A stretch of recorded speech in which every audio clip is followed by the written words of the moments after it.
Gentlemen, your attention, please. During the next presentation, may I request your absolute silence?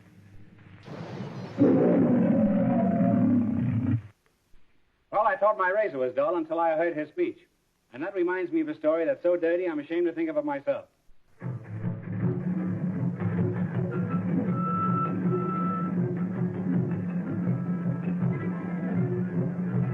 For I have a message of great importance for everyone in the audience. I implore you, send him back to his father and brothers, who are waiting for him with open arms in the penitentiary. I suggest that we give him 10 years in Leavenworth or 11 years in Twelveworth. I'll tell you what I'll do. I'll take 5 and 10 in Woolworth.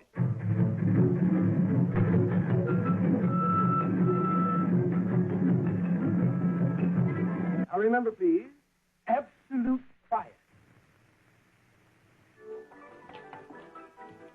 Cut the cards.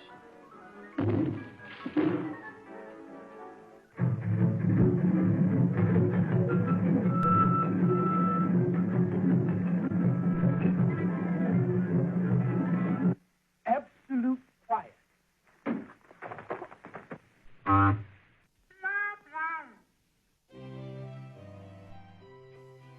Los hermanos Marx, Groucho, Chico y Harpo fueron las principales estrellas cómicas de su tiempo. Irreverentes, impredecibles y contracorriente, llenaron los Estados Unidos de risas en la época de la Depresión. Y sorprendentemente, su humor tiene tanta influencia hoy como cuando hicieron sus películas clásicas. Esos son los hermanos Marx que conocemos y amamos, pero su historia es mucho más. Los irreverentes hermanos Marx.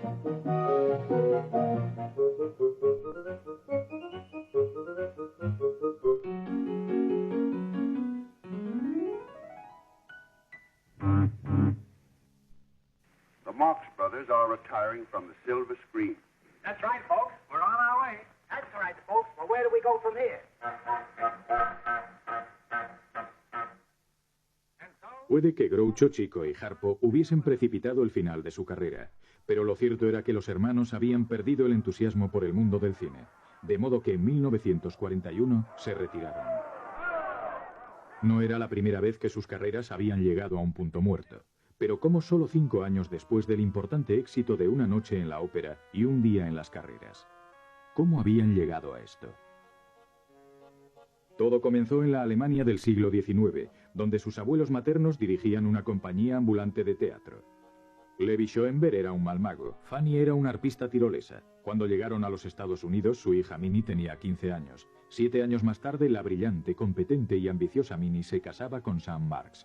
Frenchy, como le llamaba todo el mundo, era, a decir de la mayoría, un hombre muy agradable, un gran cocinero, pero como sastre muy malo. Frenchy y Minnie criaron a 5 chicos, pero lo que pocos saben es que hubo un sexto hermano Marx.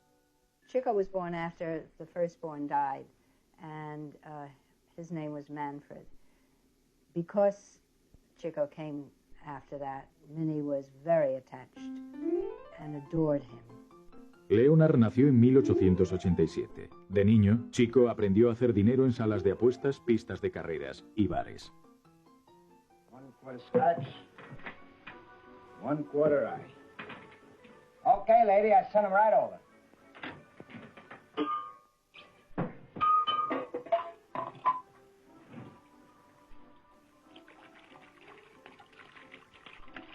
Chico caused trouble from the time he was quite young.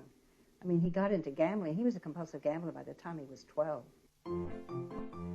Una vez, cuando iba a entregar un traje de parte de su padre, perdió una apuesta y los pantalones con un estafador local, de modo que robó las tijeras de Frenchy y las empeñó para recuperar los pantalones. Su personaje en la escena, el adorable artista del timo, ya iba tomando forma. It is very likely because whatever love Minnie was able to give was so directed at Chico that Chico was probably felt the most secure in himself because he's the one who wheeled and dealed jobs for them. And though probably he never cracked open a book, he was very articulate and delightful. She used to give him, 50 cents a week to get piano lessons. And maybe he got to the piano teacher once out of 4 times because he gambled the 50 cents away on the way to the teacher.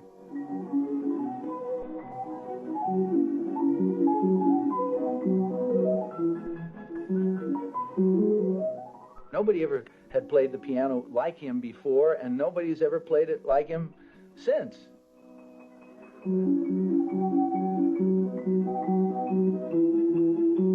It's quite an unusual technique that he developed all by himself. You know, he worked very hard at it, but only when he had to. The only time he ever practiced at all was when he had a show to do. He left us this remarkable legacy of how he played the piano, and people probably remember him more for his piano playing than anything else.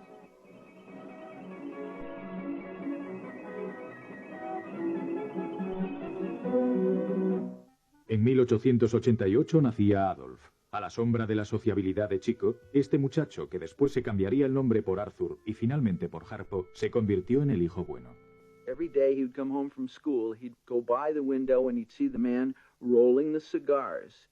And as he rolled the cigars, he made this remarkably hideous-looking face. He couldn't help it. It was just a reaction. The man would go,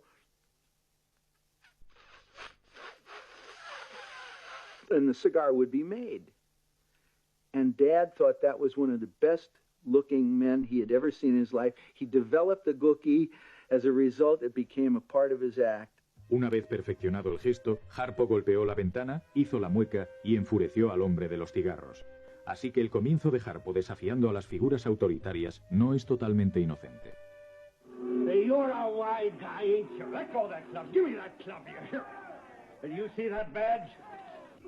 He taught himself how to play the harp. Having no resources to go out and get lessons, he learned on the job as playing accompaniment for the brothers, and they incorporated the harp into the act. Daddy was a great ragtime pianist, and he had fun at the piano, but Harpo was a really great musician, extraordinary harpist. En 1890 se completó el famoso trío cuando nació Julius. Tranquilo e intelectualmente curioso, acostumbraba a encerrarse en el baño para leer, almacenando el arsenal verbal que le caracterizaría. Not that I care, but where is your husband? Why, he's dead. I'll bet he's just using that as an excuse. I was with him till the very end. No wonder he passed away. I held him in my arms and kissed him. Oh, I see. Then it was murder. Will you marry me? Did he leave you any money? Answer the second question first. Incluso de niño, Julius era cuidadoso con el dinero. Minnie le daba 5 centavos para comprar pan. Él compraba una barra del día anterior por 4 centavos y se quedaba el resto. Groucho siempre asoció dinero con seguridad. Los 3 hermanos Mars pasaron a ser 4 en 1892, cuando nació Milton, y 5 en 1901, cuando Herbert se convirtió en el 5º hermano Mars. Los hijos de Minnie se criaron en un barrio de inmigrantes pobres de la zona este de Nueva York de principios de siglo. Minnie's determination to see her son succeed was possibly reflective of feeling a failure in her own life and feeling that these boys had it. Guiados por su madre, hicieron cualquier cosa por huir de la pobreza. Esa voluntad de hacer de todo les capacitó para sobrevivir a los horrores del vodevil de poca monta. The boys were doing so badly in school, except for Groucho, they were all playing hooky, that she decided to put them all into show business so they'd be in one place where she could keep an eye on them. Comenzaron haciendo un número musical familiar. Primero fueron los 3 y después los 4 ruiseñores. Este es Groucho, aunque parezca Harpo con la sonrisa desdentada. Años después, Groucho recordaba una de sus primeras actuaciones. And I walked out on the stage, and there were 60 musicians sitting out front, dressed in evening clothes. I'd never seen anybody dressed in evening clothes except my father when he got married. But here were all...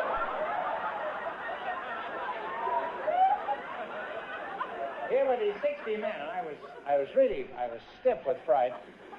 But I bellowed this song out. I was young enough to have courage in those days. Anyhow, this is the way the chorus went. Of course, you must remember that I could sing then. Somebody's sweetheart I want to be. Somebody's heart beating all for me. Somebody's 2 arms around me. When I feel blue, somebody's sweetheart, and that means you. That was it. Daddy told me that the first time Harpo went on stage, He was so terrified he wet his pants on stage. Poor little boy. He was very sweet. I loved Harpo. Para los hermanos Mars, en el vodevil no hubo glamour. Recorrieron el país cantando en teatros perdidos con la única compañía de sus sueños, lejanos e idealistas, para mantenerlos en la brecha. The face boy would sing, way down by the sad seaside, and then Gummer would sing, sat two lovers side by side, and Harper would sing, first he sighed, and then she sighed, and then I'd sing, and then they both sighed side by side, and then we'd sing, Peasy Weezy, what's his name? Peasy Weezy, what's his? Chico was in the same town that his brothers were in.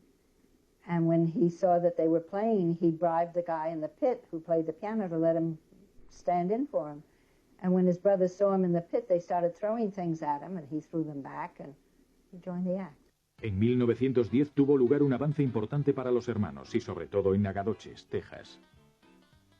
They would do a show and get on a train and move to the next town and do another show. What happened is, as they were in the middle of their song, and not a very good song at that, a man runs in and says, "Runaway mule, runaway mule." And the audience raced out to see a runaway mule. So Groucho was just furious. When the audience finally filed back in, he made comments like Nagadoches is full of roaches. I think that was the kind of thing that they were saying. But the people thought it was funny. And then apparently Dad decided on the spur of the moment to dive under a rug that was on the stage and go across the stage under the rug. And Chico ran over and started shooting the piano keys, and they became a comedy act as a result of this. El número acabó siendo una obra llamada Humor en la Escuela. Los hermanos provocaban el caos en cada ciudad en la que actuaban, subiendo y bajando por los pasillos, improvisando alocadamente y destruyendo prácticamente el teatro. Elderly man came up to see me. He must have been in his 90s, and he said, "I just want you to know that the Marx Brothers were the greatest." And I know because I was there. I saw them in vaudeville. And I said, "Well, thank you." There were guys that came out of that era that were just fabulous, like Jack Benny and W.C. Fields. And the man said to me, they were all a breath of fresh air. But the Marx Brothers, they were a hurricane. Now listen, you're making a big mistake. These fellas are very clever.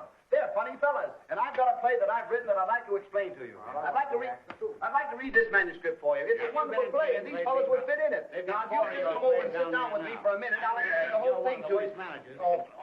En Humor en la Escuela, Groucho interpretaba a un severo profesor, papel que encarnaría 20 años después en Plumas de Caballo.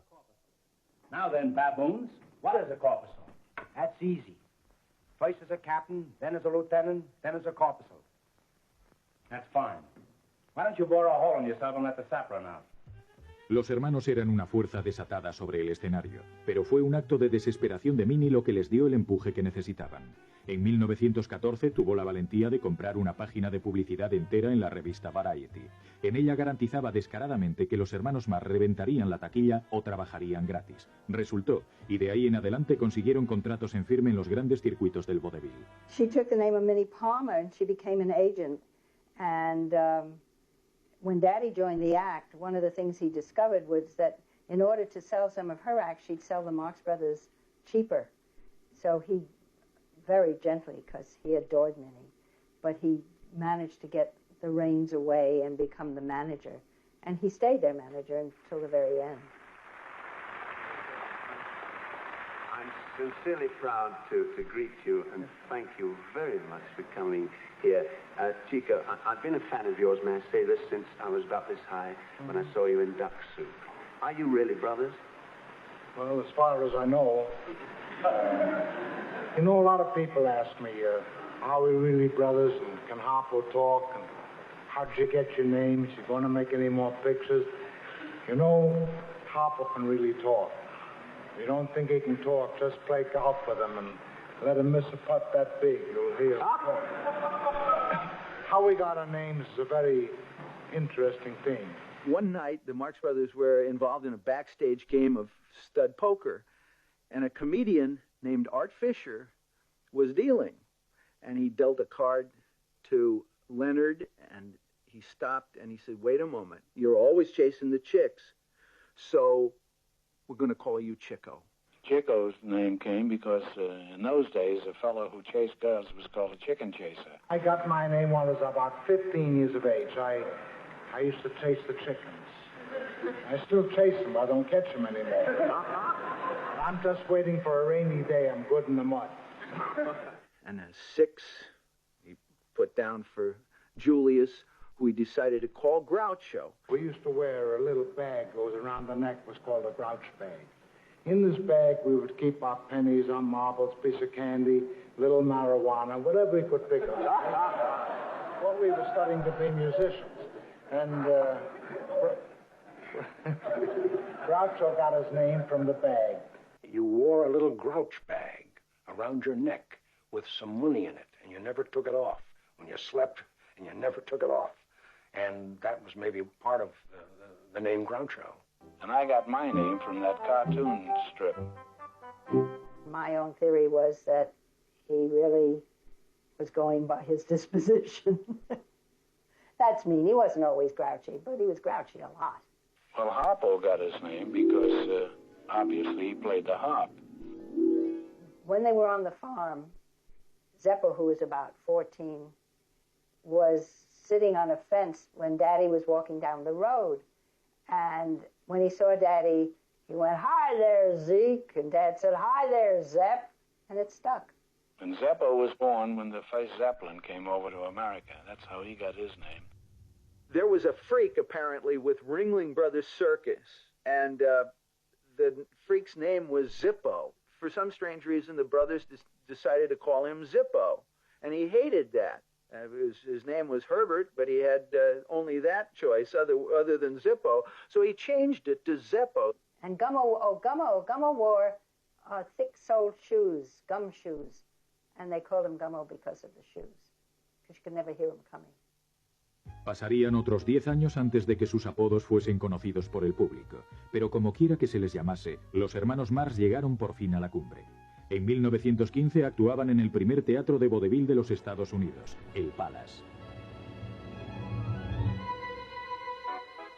El público de Nueva York quedó prendado, y de repente los hermanos Marx se vieron ganando más de $1.500 a la semana. Aunque Groucho era el actor principal, era Harpo, según la revista Variety, quien más destacaba. Variety afirmaba, es un cómico que toca el arpa, no habla y arranca grandes sonrisas por su dominio de ambas cosas.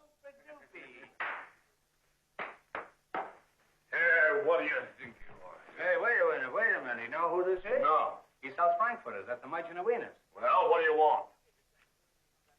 My name is What Do You Care? My home is anywhere. People say I'm awful dumb, so I thought to you I'd come. Say, listen, what is it? Now, just a moment. Wait a minute. He might be crazy.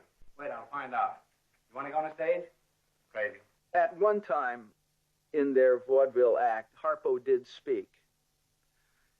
But their act, along with his speaking, was wearing real thin, and they were having trouble getting work.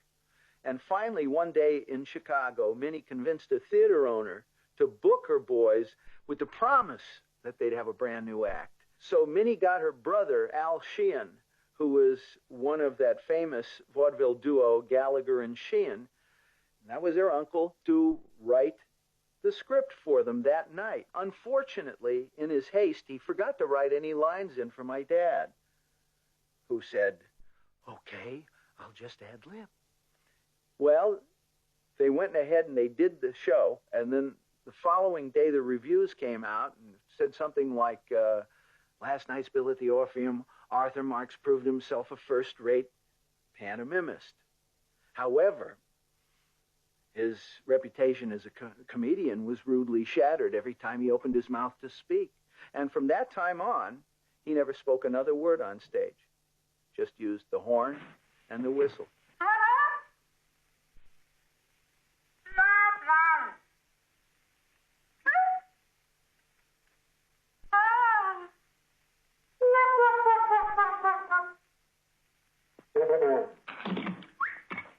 You know, I'd be lost without a telephone. I was on the road with him. My Uncle Harpo once took me piggyback across the stage, And I must say, I did love the applause. Los Estados Unidos entraron en la Primera Guerra Mundial en abril de 1917. Los jóvenes eran obligados a alistarse, pero Minnie estaba decidida a mantener el grupo completo. During the First World War, Grandma read where farmers didn't have to go to war, so she bought a farm. So they went out and they bought 2,000 chickens. Problem was, there were rats on the farm, and so the rats ate the eggs every morning. When their friends would come to visit to avoid the embarrassment, the Marx Brothers would go into town, buy several dozen eggs, and put them underneath the chickens. Of course, they realized that being farmers didn't work, and so they decided to at least try to enlist. Most of them got deferments because of eyesight or other medical conditions. Allegedly, Gummo was the only healthy one. Maybe only a coincidence that he was the most expendable to the act. Therefore, they decided to offer him up to service. Después de que Gammo se alistase, los hermanos Marx vendieron la granja de gallinas y regresaron a los escenarios. Gammo no volvió a actuar más y acabó por convertirse en el representante de Groucho y Harpo.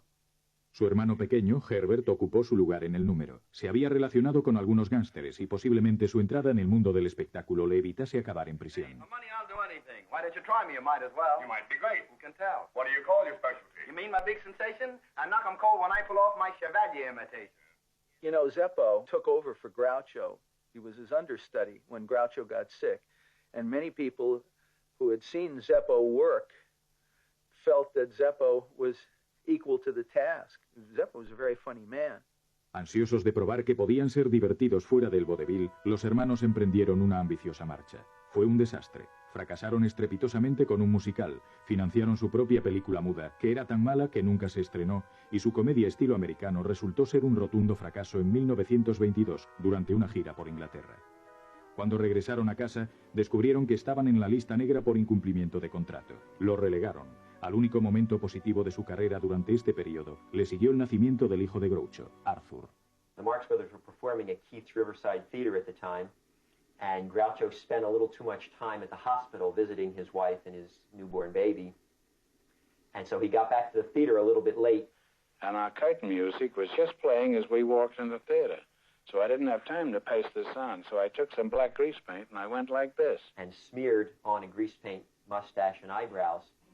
El éxito de la brillantina no podía negar el hecho de que los hermanos no tenían agente, ni patrocinadores, ni espectáculo. Sin embargo, uno por uno fueron fundando sus familias. They passed the theater and the Marx Brothers were playing, and her girlfriend said, "Gee, I know a lot of actors." And Mother said, "Well, I know one of the Marx Brothers." So she said, "Prove it." So Mother sent a note backstage to Chico. And then they waited around outside the stage door. And Harpo came out and he said, "Hi, I'm Chico." And she said, "No, you're not." And Grouch came out and said, "Hi, I'm Chico." And she said, "No, you're not." And when Chico came out, he said, "You're the little girl who stood me up in Pittsburgh." And they started going together, and he told her to throw away her books, that she'd learn more from him than she ever would by going to school. My father was always vying with Chico to be his mother's favorite, and he wasn't ever. Chico was the favorite. So my father turned around when Chico got married and married the first available woman, and that happened to be another dancer in the act. Chico's wife was a dancer, and that's how they got married. And they really weren't meant for each other, I don't think, from the start. They, in my opinion, never should have been married to begin with, but if they hadn't, then I wouldn't be here. So I guess I'm glad they got married.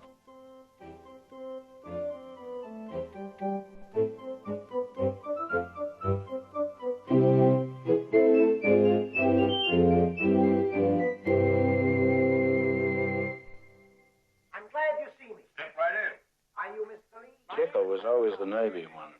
He says, "Look, we're better than half the shows that are on Broadway." And Harpo and I were always scared. We didn't think that we could make it.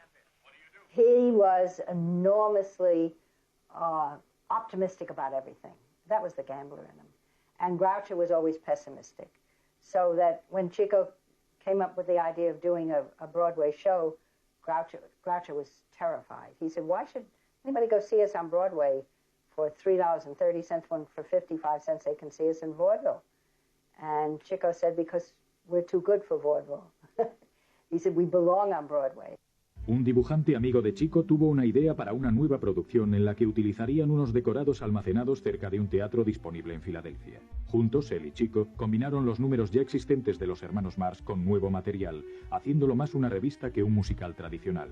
Y tanto que lo es, se estrenó en Filadelfia en junio de 1923 y fue un éxito inmediato. Estuvieron en el Philly con el No hay entradas colgado durante 13 semanas antes de llevar el espectáculo de gira durante casi un año. Llegaron a Broadway en mayo de 1924. El sueño de Minnie estaba a punto de hacerse realidad. It was the opening night of I'll Say She Is. I was too little to go, and Minnie was being fitted for a dress for the opening night. She was standing on a little stool, and she fell off the stool. And, you know, the old show business story, you know, break a leg. Well, Minnie did. Everybody was hysterical and crying, and Minnie just went to the opening on crutches. She was indomitable. Pero tal vez para los hermanos Marx la mayor emoción del día fuese la asistencia al estreno de gran parte de los críticos. Encantaron a todo el mundo sin excepción, pero especialmente prendado quedó el influyente crítico teatral Alexander Woollcott, quien de camino al teatro había dicho sarcásticamente que se dirigía a ver un grupo de acróbatas. La crítica de Woollcott fue uno de los momentos de más orgullo de Harpo y desencadenó una amistad de por vida entre ellos. When they opened in their first show and Woollcott came to see them, the programs said Leonard Marx, Arthur Marx, Julius Marx, Herbert Marx, and when he was backstage, when he was being introduced to them, he heard, you know, Daddy say, "Hey, Grouch, you want to go out for anything?" And somebody said, "I don't know, Zepp, what are you doing?" And Woollcott said, "Excuse me, what are you calling each other?" And they said, "Well, those are our nicknames." He said, "You have those nicknames and you're using, you know, Herbert and Julius?" He said, "That's ridiculous." They said, "But it's not dignified." At which point, Woollcott fell on the floor laughing. But that's who changed, that's when they began to use their nicknames. What do you think? I need a drink. La única prueba que queda de su debut en Broadway es una película promocional de 1931 en la que los hermanos recreaban la escena inicial, demostrando la interacción verbal que conmocionó al público de Nueva York. I want to speak to Mr. Lee. I'm a dramatic actor. Oh, I see. I'm Mr. Lee. Well, lend an ear to me. Can you play a role? Can I play a role? Do you know who you're looking at? No. Caesar's ghost. I play any kind of a role. You will? Now eat it up like that. I played a part in Ben Hur once. What part did you play, sir? A girl. She played the part of Ben. And you? I played her. When you go out, take a slam at the door. You're kidding me, aren't you, not? Kidding, you say. I've been here all day. Now show me what you've got. I wanted to play a dramatic part, the kind that touches a woman's heart, to make her cry, for me to die. Did you ever get hit with a coconut pie? There's my argument. Restrict immigration. I think I'll recite. Let it go, all right. Well, our first Broadway play was called I'll Say She Is. That was a current expression at that time. You know, you'd say a girl would walk down the street and you'd say, "Boy, she's good looking." And the fellow would say, "I'll say she is." What do you think? Get me a brick. Here's a brick. I always carry one for this invitation. Hey, I don't know. Lay this on your head. You can't do that. You don't belong to the Bricklayers Union. Ahora, los hermanos Marx eran aclamados en Broadway. Los citaban en los artículos de los periódicos, los invitaban a fiestas, salían por la radio y les ofrecían ser miembros de clubes privados. Un día, según se dijo, Harpo estaba visitando a uno de sus nuevos amigos en el plató de una película muda y sucedió algo extraño. Acabó en película. Estas secuencias recientemente descubiertas y que durante mucho tiempo se creyeron perdidas incluso por los más ardientes admiradores de los hermanos Marx demuestran claramente el encanto que tenía la presencia de Harpo en la pantalla. Aunque interpretaba un papel secundario, Harpo fue capaz de inyectarle un poco de ese espíritu anárquico que más tarde caracterizaría a su personaje en la pantalla.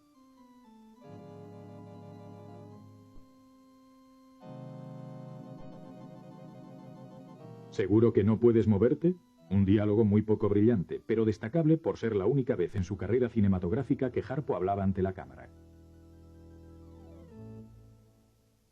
Por desgracia, las películas no estaban preparadas para su voz, tecnológicamente hablando. Broadway demandaba más locura Marx, y en diciembre de 1925 se estrenó su segundo gran éxito, Los Cuatro Cocos. Tuvieron la suerte de contar con un musical escrito por dos leyendas de Broadway, Joseph Kaufman e Irving Berlin. En el reparto de esa farsa salvaje ambientada en Florida estaba Margaret Dumont, la dama que se convertiría en el complemento perenne de Groucho, interpretando a la persona mayor que se opone a sus travesuras infantiles. Años después, Groucho afirmaría que prácticamente era la quinta hermana Marx. Como en todas las obras de los hermanos Marx, uno nunca sabía qué esperar.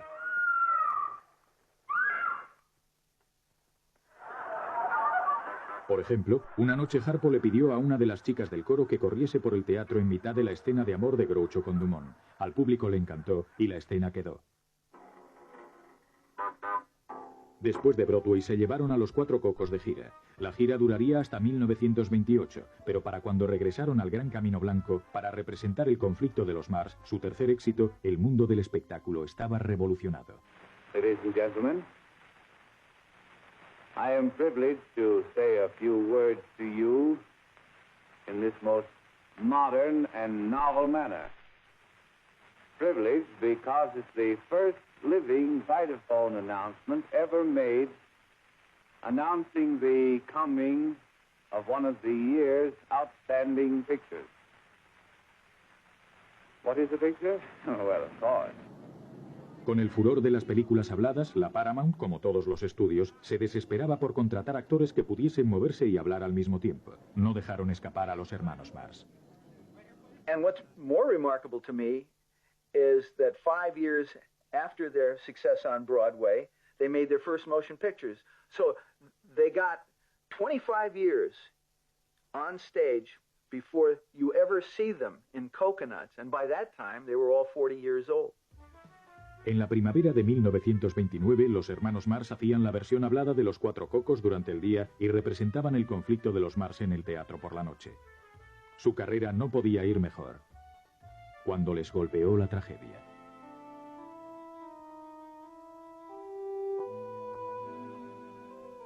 El 13 de septiembre de 1929, Minnie Marx moría después de sufrir un infarto. All the boys were there. They were seated around a table. And I have never seen the Marx Brothers as a group that down. I mean, it was like there was a pall over the room. And I was 11 years old, and all I felt was the atmosphere. And I looked at them all, and I quickly got out. It was a terrible moment. Alexander Woolcott escribió: había hecho mucho más que parir a sus hijos, criarlos y convertirlos en actores. Los inventó. Eran exactamente los cómicos que ella había imaginado para su propia diversión, y a nadie divirtieron más. Su recompensa era su cautivadora sonrisa. 6 semanas después del fallecimiento de Minnie se derrumbaba Wall Street. Se llevó lo que a los hermanos Marx, como a tantos otros, les había llevado tanto tiempo construir. And I think the reason that he was so cautious or tight with his money is that he grew up poor. Then he made a lot of money in show business and then was wiped out in the crash, as many people were, and that terrified him. He said, you know what, George, I was playing golf. I came off the 18th hole, a rich man. When I got to the clubhouse, I was destitute. And he never forgot it, even though he went on to make the money over again, and probably more. He never felt secure about the financial situation, and he used to tell us that every night he went to bed sure that he was going to wake up in the morning wiped out.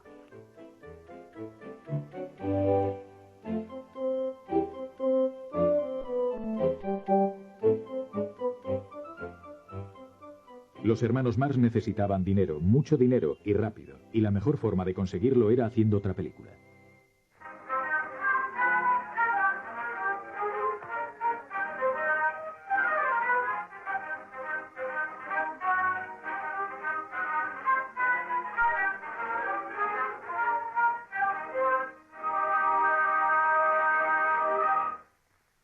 I play now one of my own compositions by Victor Hurt.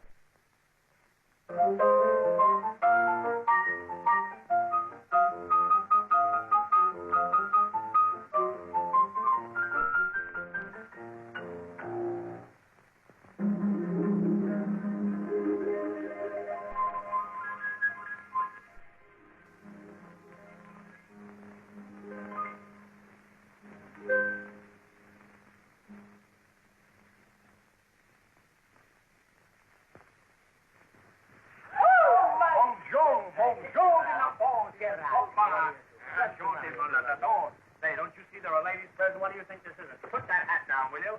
What are you doing here? Get out of here.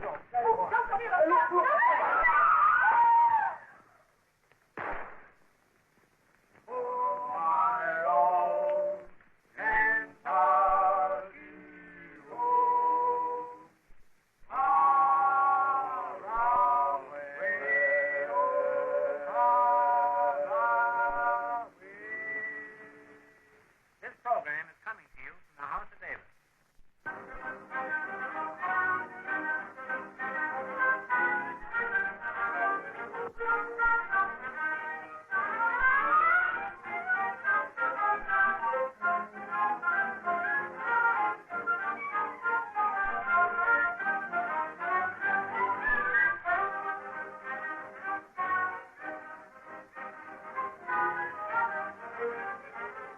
El conflicto de los Mars fue todo un éxito, y como el cine era su futuro, solo podían ir a un lugar.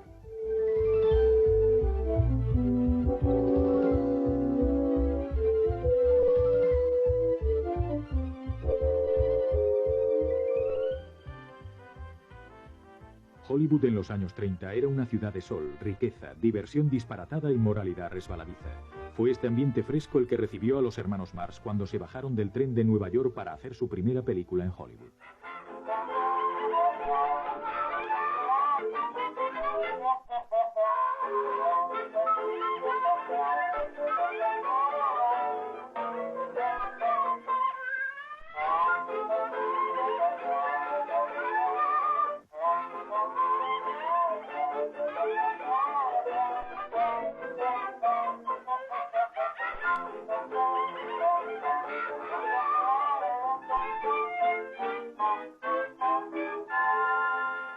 Monkey Business was done at Paramount. And it just so happens at the same time there was another movie being made there called $1 Million Legs. And there was a young lady by the name of Susan Fleming in that motion picture. And that's how Dad and Susan Fleming met. He very much wanted to ask her out on a date. He had to summon all this courage up to ask her. And when he finally did at the end of the evening, she says, "Oh, I'd love to. How shall I dress?" And Dad says, "Well, I'll wear black tie." So the evening of the date came, and she greeted him at her front door in this spectacular turquoise evening gown, and true to his word, he was in black tie. He was also wearing a big black bushy wig, sweatshirt, and ballet slippers. And without batting an eye, Susan said, "You can always tell a New Yorker by the cut of his clothes."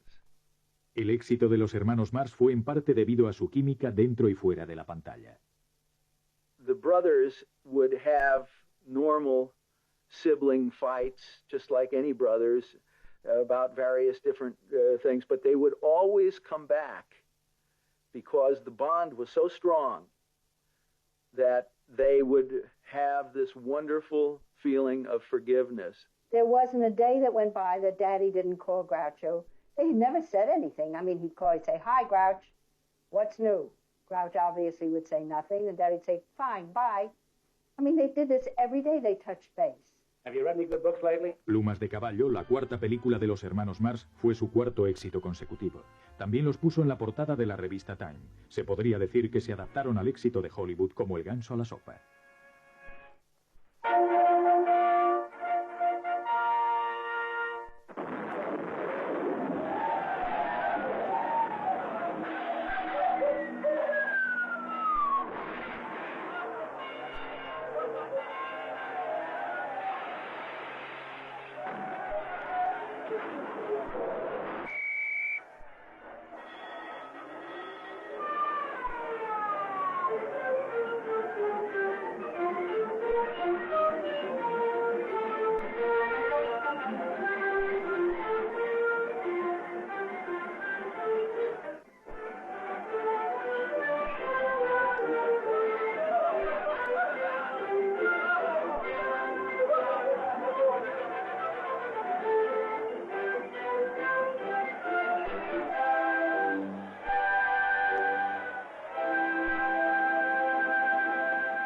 El fascismo estaba en auge en Europa y Sopa de Ganso estaba llena de diálogos satíricos y dictadores grandilocuentes con su machismo belicista. Es probablemente una de sus películas más desenfrenadas y mirando hacia atrás la que hizo que se granjearan el cariño de la generación antibelicista de los años 60. Pero no fue el éxito de taquilla que la Paramount esperaba. Just as laughs are the specialty of Harpo, Chico, and Groucho Marx. Seen Grauman in the famous forecourt of Grauman's Chinese Theater when the comedy clan gathered to be footprinted. A pesar de su inmortalización en cemento en la entrada del Teatro Chino Grauman, la Paramount decidió no renovarles el contrato. Por si eso no fuese suficiente, Cepo, harto de papeles juveniles que no le permitían ser gracioso, dejó el grupo para convertirse en un importante representante de Hollywood. Una vez más, parecía que la carrera de los Marx había llegado a su fin. En 1932 llega el boom de la radio comercial. Con la cada vez más profunda depresión, el público necesitaba reírse desesperadamente. Las estrellas de la comedia eran atraídas al nuevo medio con la promesa de ganar mucho dinero. Hello, officer, the flywheel, Chester and flywheel. You know, you fellas look just like a couple of stowaways we're looking for. Well, we just heard the opposite. We heard of the stowaways look just like us. One is a little fella with an Italian accent. Well, it can't be me. No one ever said Flywheel was a little fella with an Italian accent. Much mistake. Las críticas eran de todo tipo, los índices de audiencia bajos, y el programa duró solo 26 semanas. Habría muchos otros fracasos radiofónicos, y para finales de los años 30, Groucho y Chico eran Radio Veneno.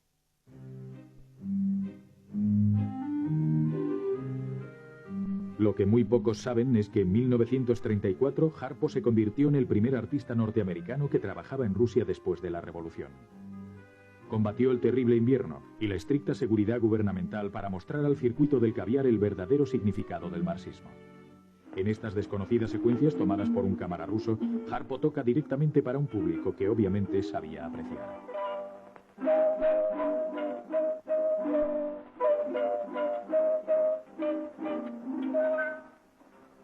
Cuando finalizó la gira de buena voluntad, el embajador de los Estados Unidos en Moscú alistó a Harpo como correo diplomático.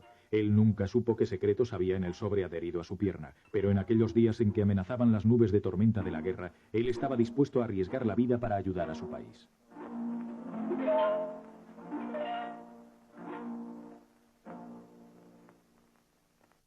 Aquellos mismos nubarrones se cernían sobre la carrera de los hermanos Marx, es decir, hasta que la afición al juego de Chico sirvió para algo positivo. Chico was a bridge partner with Irving Thalberg, and Chico said, you know, I don't think we're finished, and Irving said, you're not. He said, you've been handled wrong. Chico habló con Thalberg, el espabilado jefe de producción de la Metro, quien le ofreció a los hermanos un trato increíble. Chico came to his brothers and said, Thalberg's giving us a great contract.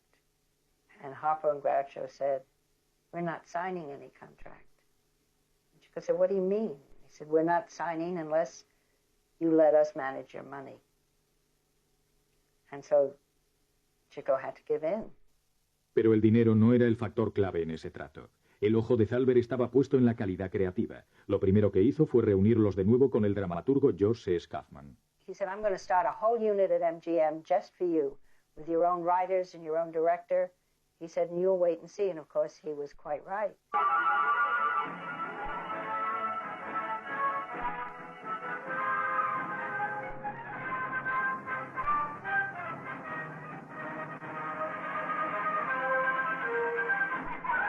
I've been sitting right here since 7 o'clock. Yes, with your back to me. When I invite a woman to dinner, I expect her to look at my face. That's the price she has to pay. You check, sir. $9.40. This is an outrage. If I were you, I wouldn't pay it. Stewart? Ah, come right ahead.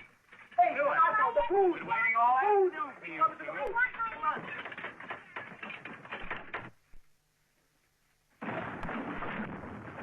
You're fired, do you understand? You're fired. Hey, you big bully, what's the idea of hitting that little bully? Will you kindly let me handle my own affairs? Get out. Now, what have you got to say to me? Just this. Can you sleep on your stomach with such big buttons on your pajamas? Why, you... Antes de que las cámaras pudiesen recoger un fotograma de la película, los hermanos Marx comenzaron a preocuparse por el guión, así que Thalberg sugirió hacer una gira para probar las escenas seleccionadas. Esta decisión no solo mejoró el guión, sino que devolvió la confianza a los hermanos al desarrollar lo que mejor sabían hacer, trabajar en directo ante el público. I used to see Groucho and the brothers on the stage of the Golden Gate Theater in San Francisco. They would come up and do scenes from their upcoming movie that they hadn't shot yet. I have never laughed like that in my life in the theater. Not ever. I mean, I saw 4 shows a day, 7 days a week, and I screamed laughing all the time. They would do them in front of this live audience at the Golden Gate Theater and time the laughs so that when they shot the movie, they would leave that much space for the audience to laugh at the movie so you could hear the next joke. As funny as they were in film, they were 100 times, 1,000 times funnier on stage. And they were unpredictable. I mean, things would happen on stage that was so wonderful. And I used to watch them wallpaper Margaret Dumont into the wall, 4 or 5 shows a day, this poor woman who looked like my mother.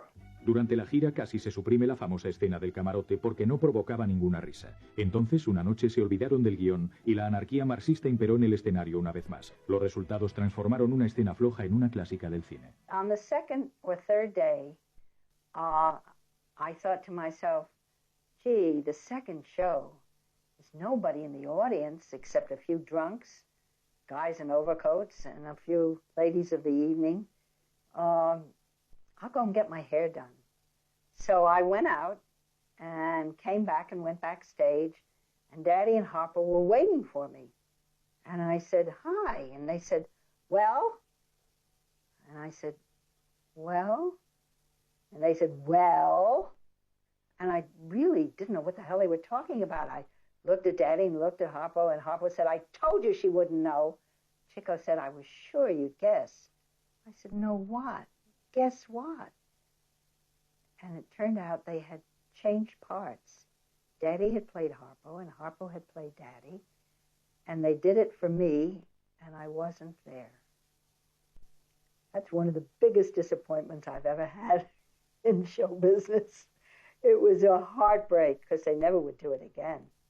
La gira fue todo un éxito, y la fe de Thalberg en los hermanos Marx se vio ratificada. Una noche en la ópera fue un éxito de taquilla, y volvió a convertirlos en grandes estrellas una vez más.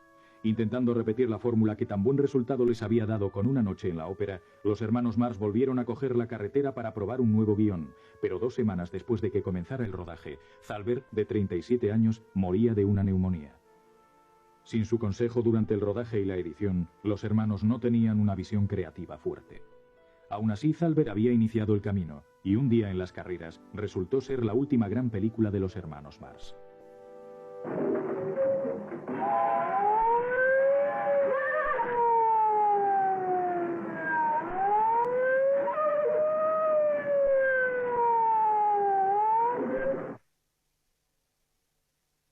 Either he's dead or my watch has stopped.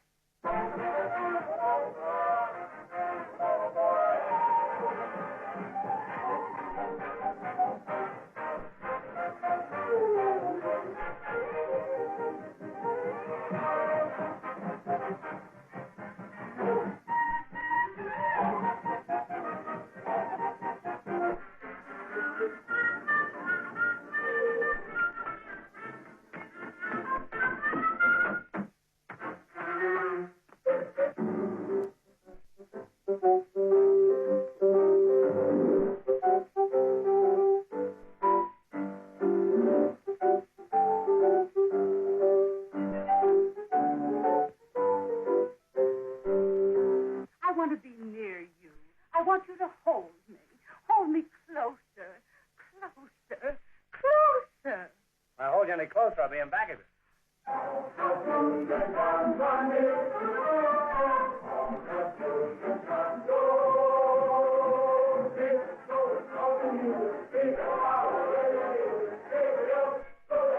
I got a message from the man on the moon for you.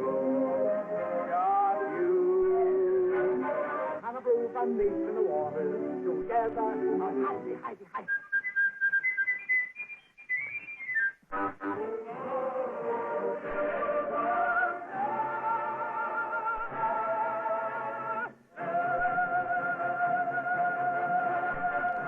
Un día en las carreras aumentó la fama de los hermanos Marx, y como muchas otras estrellas del cine de los años 30, empezaron a aparecer en los lugares más sorprendentes.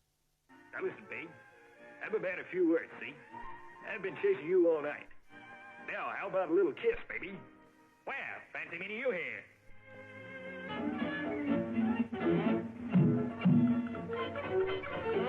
Roses are red. Violets are blue. He'll have the same. And nuts to you. No! Objection overruled. You are guilty. Give him a fair trial, and then we'll shoot him.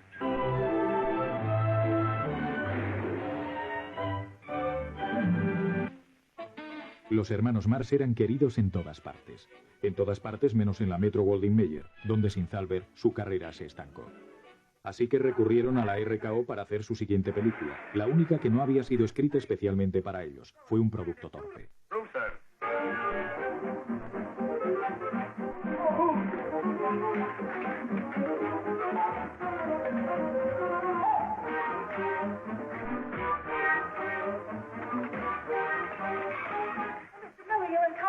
In the lobby, they've been locked out of their rooms.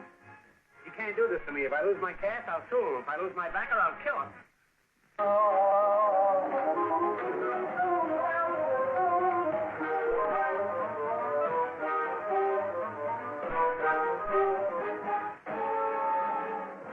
Después del estrepitoso fracaso de El Hotel de los Líos, los hermanos Marx regresaron a la Metro, que en 1931 había estrenado películas ganadoras de Oscar como Lo que el viento se llevó y El mago de Oz.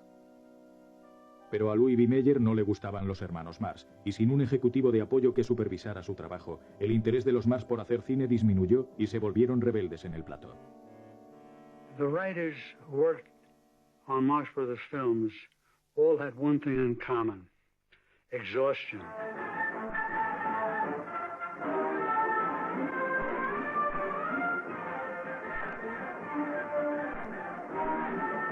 They were not the easiest people for a director to contain. Of course, Groucho, as he said to me, you know, while my brothers were out chasing girls during the making of these movies, I'm in my dressing room memorizing the lines. Groucho would go in his dressing room, smoke a cigar, study the script, and be there, ready to go to work, and grump a lot. Harpo would be horsing around a little bit, but Chico would be off someplace. He might even be off the stage or in a phone booth someplace, phoning in some bets. They had a bet that whoever was late was fined. And even Harpo was late once in a great while. And so Harpo and Daddy looked at each other and they said, Groucho is never late. So they went, when he was home, they went to his garage and they fixed it so he couldn't get his car out in the morning. He had to take a cab to the studio. And he came there, he was boiling mad.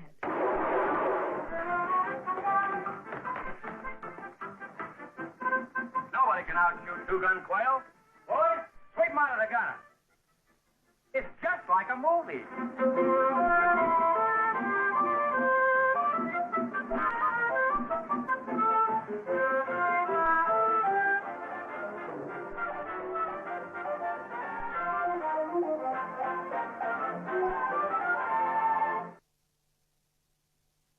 Yes. Just a moment. I have a most important announcement to make. Most important.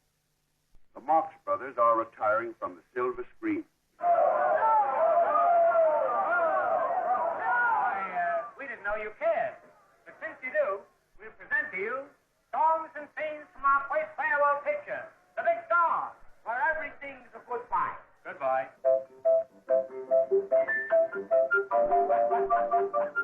Groucho, Chico y Harpo estaban ahora en los 50.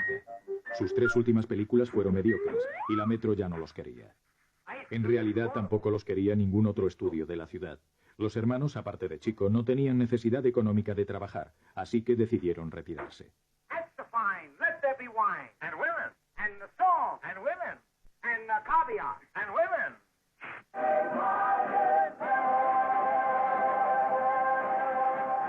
La función había terminado. Nada volvería a ser lo mismo ni para los hermanos Marx ni para los Estados Unidos. Oh, Harper.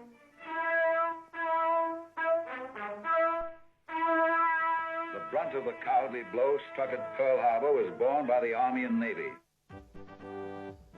Harpo contribuyó al esfuerzo bélico recorriendo el país vendiendo bonos de guerra con estrellas como Lucille Ball y Fred Astaire. Chico formó una orquesta e hizo una gira nacional. Chico Marx, his piano and his orchestra.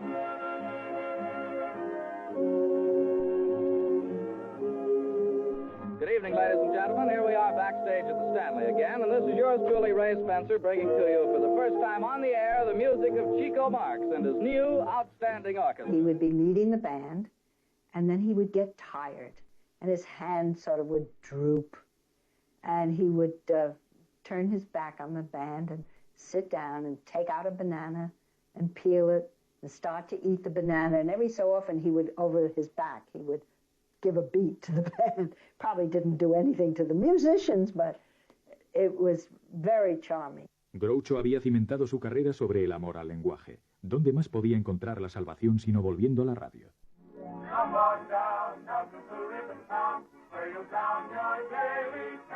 The leading citizen of Blue Ribbon Town, our happy host of hilarious hijinks, Groucho Marx.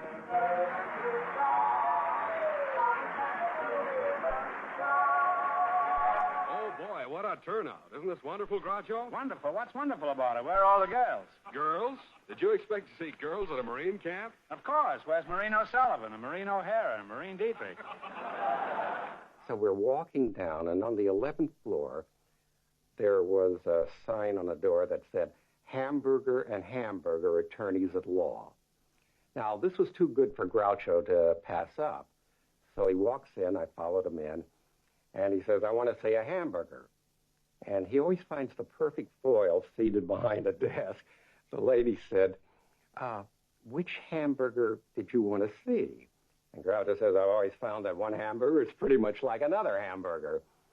And she says, well, I really must know which one. He says, the eldest hamburger.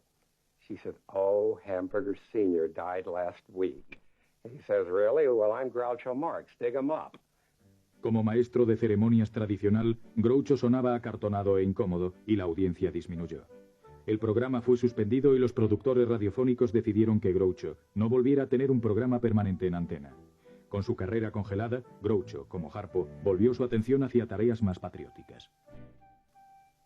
I think I enjoyed Groucho the most when we did the Victory Caravan back in 1942 when we were selling bonds across the country in about 25, 26 cities.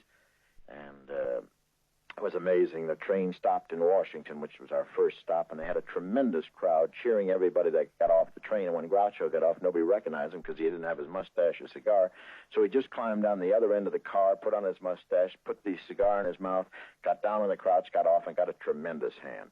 And it turned out that in these 30 days of the tour, they sold more war bonds than any other single event ever put on by anybody.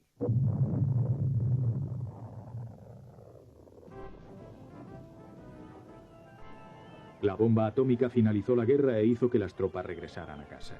El otoño de 1945 era el momento de que todos los estadounidenses volvieran a la vida normal. Había familias que reunir, vidas que reconstruir, pero ¿podrían los hermanos Marx encontrar un lugar en este mundo feliz? You bet your life.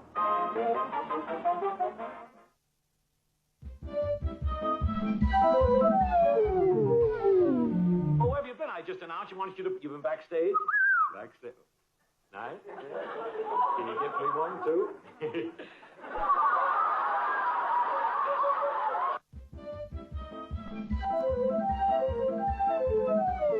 And we've got an added starter, Chico Marx. Hey, let an athlete in.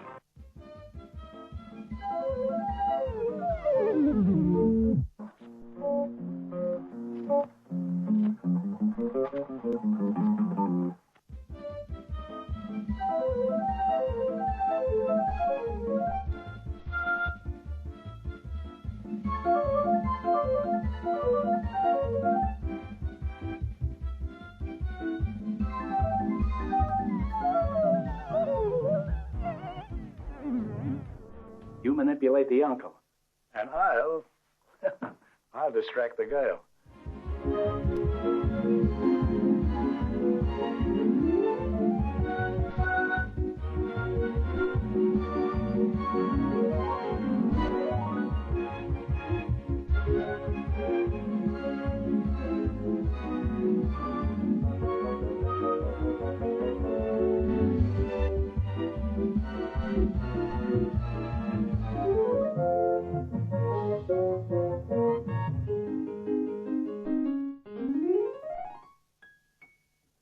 Groucho sent you.